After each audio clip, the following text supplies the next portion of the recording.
Good day, ma'am. Good day, everyone.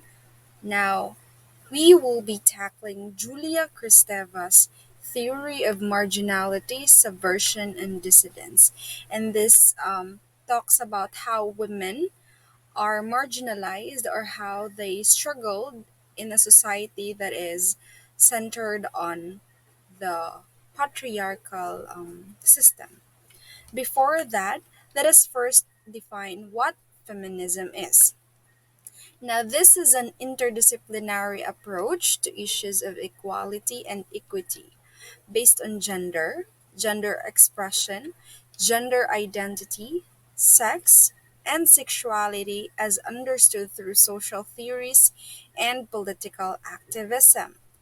Now, in literature, this refers to any literary work that centers on the struggle of a woman for equality and to be accepted as a human being before being cast into a gender stereotype. Now, according to Plato in his Republic, women possess natural capacities equal to men for governing and defending ancient Greek or the ancient Greece. However, this is opposed by Marcus Porcius Cato. He is a Roman consul. According to him, as soon as they begin to be your equals, they will have become your superiors. However, in today's situation, women are gradually given the opportunity to have an equal right, to have equal opportunities, and equal light with men. Now, for the history of feminism in literature, we have four of these phases, and this is according to Martha Winman Lear's wave metaphor. According to her, there is this first wave feminism. This is marked by the suffragette movement beginning in the early 20th century. The key focus of this wave was to obtain equality between men and women through the right to vote. Many important works of writers have been studied in order to analyze the attitude of males toward women and society. So since there are still no less number of literatures published written by women, so they tend to focus on or include literary works written by men that focuses on that analyzes women and how they are treated or their experiences in a patriarchal society. So some of the major works are Mary Ellman's Thinking About Women, Kate Millett's Sexual Politics, and Greer's The Female Now. For the second wave feminism, this began in the early 1960s and lasted until the late 1980s. This wave centered on the legal obstacles to gender equality, such as in workplace or in terms of the reproductive rights. Some of the works are Ellen Moore's Literary Women, Elaine Showalter's A Literature of Their Own, Nina Bames' women's fiction, and Sandra Gilbert and Susan Gobar's Woman in the Attic. Now, for the third wave feminism, this began in the early 1990s and continued until the 2010s. Third wave feminism expanded the issues of the feminist movement working together to address, for instance, intersectionality, which became a key part of the third wave feminism. Now, for the last phase, the fourth wave feminism emerged in the early 2010s, while the fourth we've continued to tackle issues such as legal equality and intersectionality. It focused heavily on sexual violence against women. Now, for the next part, this will be presented by Miss Eloise. Now, moving on to Julia Kristeva's theory of marginality, subversion, and dissidence, let us first know who the author is. Now, she is born in Bulgaria in 1941 and an immigrant to Paris in 1965. French, she is a French psychoanalyst, critic, novelist, and educator. She is best known for her writings in structuralist linguistics, psychoanalysis, semiotics, and philosophical feminism. She is an author of more than 30 books and professor emeritus at University of Paris, the seventh Denis Diderot. Now, Kristeva's um, theory of feminism is based on Jacques Lacan and Simon Freud's theories. That is why she is indebted to these people. Now, for Jacques Lacan, that is the symbolic order. This is the social and cultural order in which we live our lives as conscious, gendered subjects. And for Simon Freud, this is the concept of the Oedipal crisis, the recognition of sexual differences. To further explain, to enter the symbolic order is to accept the law of the father, because as Lacan explains, meaning and symbolic order is fixed in relation to a primary transcendental signifier, which is the phallus. However, the phallus here does not literally means the meaning itself. This talks about the sexual differences, the patriarchal structure, and the ultimate source of meaning. As they said, that phallus is a symbolic definition of the patriarchal society, which defines what sexuality is, what is feminine, what is masculine, and how the males dominated the society. Now, even a sexual difference is assigned to an individual on the basis of the presence or lack of the phallus, it does not mean that anatomical difference, as mentioned, is sexual difference. But the phallus indicates the reduction of difference to an instance of visible perception, a seeming value.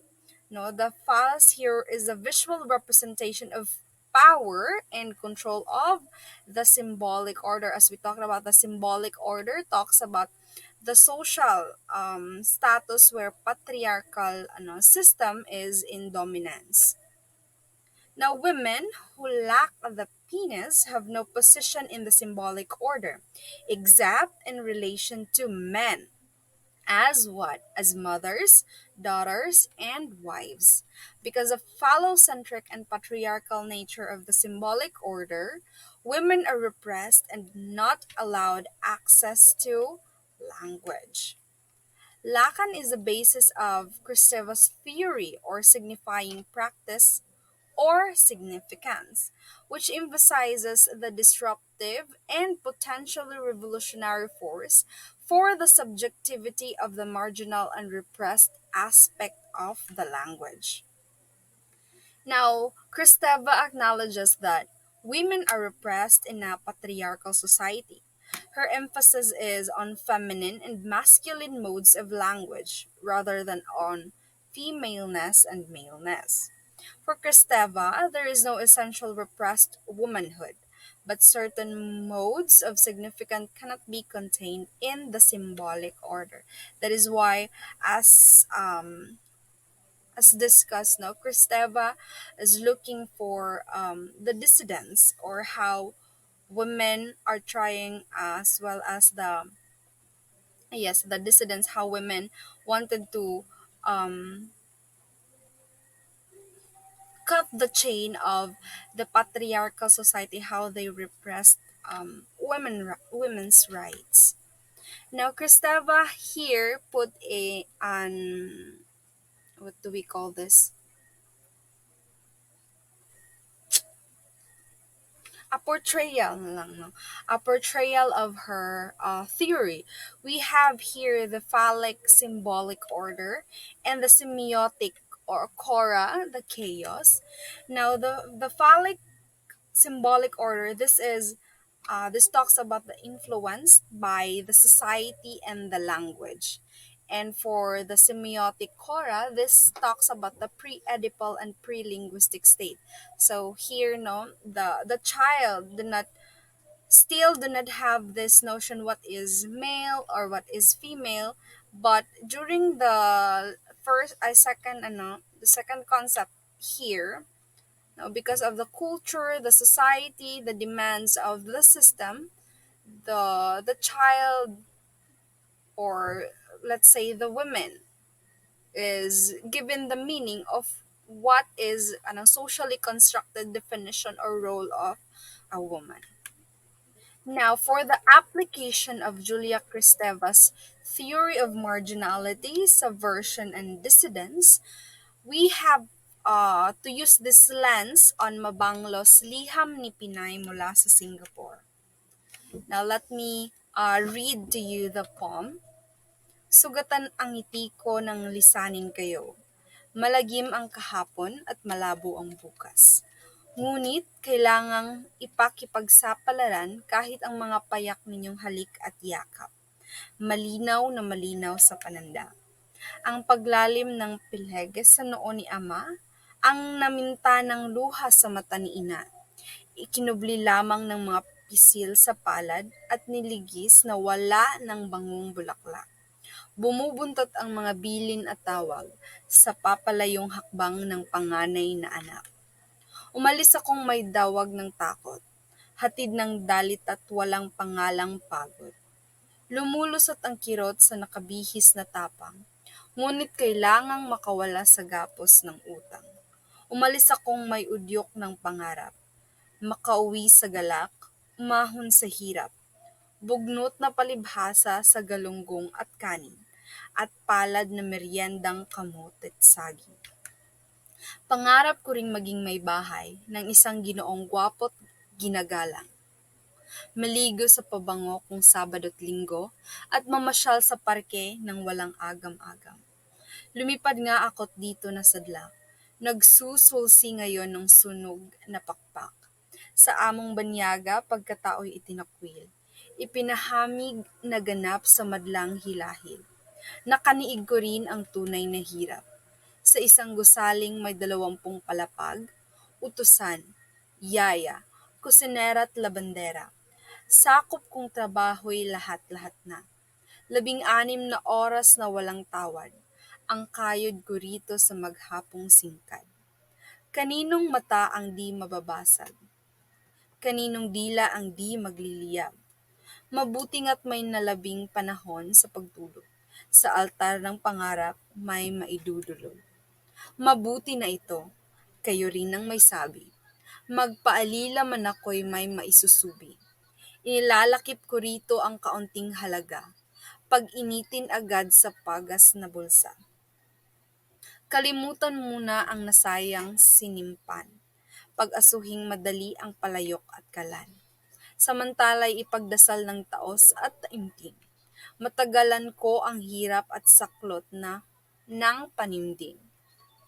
Tumibay akong kasabay ng syudad, bago mamanhid ang isip at puso'y tumigas.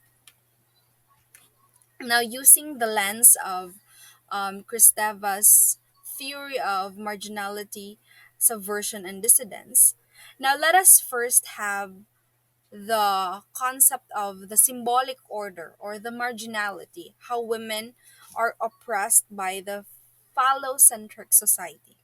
So the oppression of the woman in the poem begins with a sense of responsibility. A responsibility to the family that every eldest daughter is obliged to feel. Now, as she said, kailangan kong makipagsapalaran. She was forced by the sense of responsibility, by the symbolic order. For instance, now they have a financial struggle with their debts, and how the society, it was expected as Filipinos, so we are expected to, or specifically the women who are panganay in the family are expected to, it's like, to lift everything or the responsibilities, although they are not the ones who are responsible of this. For instance, the social status of the family, the debts that is not hers but her parents. Still, she went abroad to give them a comfortable life. Now this is imposed on her to deliver them from debts and the desire to be well off. So she is a daughter, not yet wife or a mother, must serve her father's interests to be given access to meaning in the order. Now, the persona clearly simulates the real life oppression of many Philippine women in exile forced to work 16 hours a day on multifarious jobs. She is conscious of her oppression, but she concedes, slaving herself so her family can be comfortable despite having little to no time to rest. As she was stated that no, that she is working for 16 hours. She even said that mabuti pa nga at may panahon pa para makapagpahinga. So, it is also stated here na mabuti na ito, kayo rin ang may sabi. This shows that she's really conscious of the oppression, yet she cannot do anything about it. Now, for the subversion, the persona tried to subvert the order that compels her to slavery by writing to her parents about it. She does not allow herself to be silenced about her dissatisfaction. However, she cannot do anything about it since she's had to um, take part of the responsibility of being part of her family to give a comfortable, no, her dream to give comfortable life to her parents and siblings. Now, the tone and language of the poem heighten the persona's resistance. Although she pities herself, she is also furious and wanted to be heard through her interrogative lines. Example, kaninong mata ang di mababasag? Kaninong dila ang di magliliyab? As for the dissidents, Mabanglo's poem shows how domestic helpers in Singapore are marginalized and indirectly subverts the order by giving the persona a voice, but she does not exactly achieve dissidence as she tried to rationalize her slavery. As she said, mabuti na ito. She is also not free to choose to return because of her economic situation. Of course, if she would return to the Philippines, then it is more likely that they will further suffer for the lack of financial stability. However, the woman does have another choice to achieve dissidence, and that is by joining an advocacy group that is actively revolutionary and not just informative. The power of women working together against the oppressive system.